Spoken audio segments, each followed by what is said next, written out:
लाल किले की प्राचीर से प्रधानमंत्री नरेंद्र मोदी ने डेमोग्राफी मिशन का ऐलान किया है। ऐलान के पीछे गहरे सियासी संदेश भी छिपे हैं। प्रधानमंत्री नरेंद्र मोदी ने अवैध घुसपैठ की उसी समस्या को लाल किले से उठाया है जिसका जिक्र बीजेपी और उसकी मातृ संस्था आरएसएस करती रही है।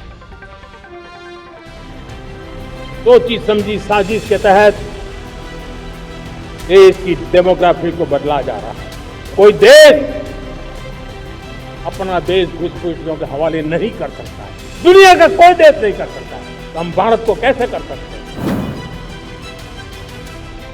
बिहार में छिड़ी एसआईआर की तकरार के बीच लाल किले की प्राचीर से अवैध घुसपैठियों का मुद्दा उठाकर प्रधानमंत्री मोदी ने विवाद को नई हवा दी।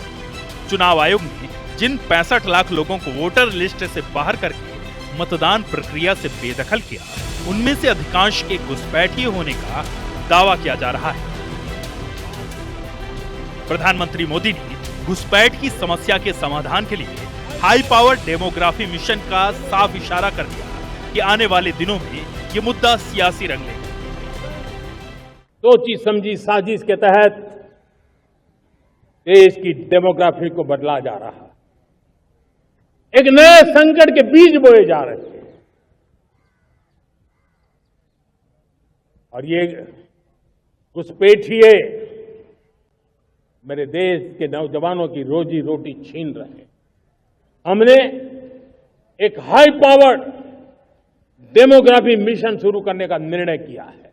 इस मिशन के द्वारा ये जो भीषण संकट नजर आ रहा है, भारत पे मंडरा रहा है जो संकट है, उसको निपटाने के लिए तय समय में सुविचारित सुनिश्चित रूप से अपने कार्य को करेगा।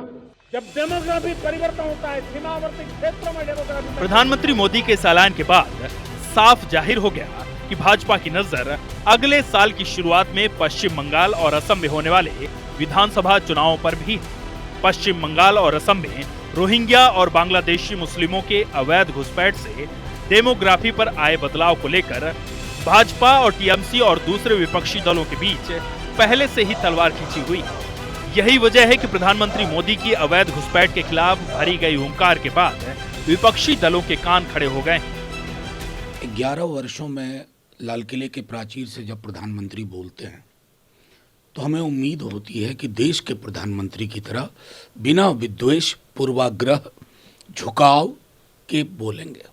लेकिन प्रधानमंत्री जी हर बार डिसअपॉइंट करते हैं। फर्क करना मुश्किल हो गया कि ये चुनावी भाषण है या लाल किले के प्राचीर से देशवासियों को संबोधन है।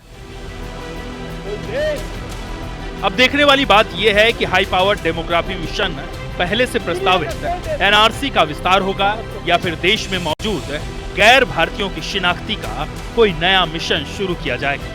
Bureau report, IBC 24।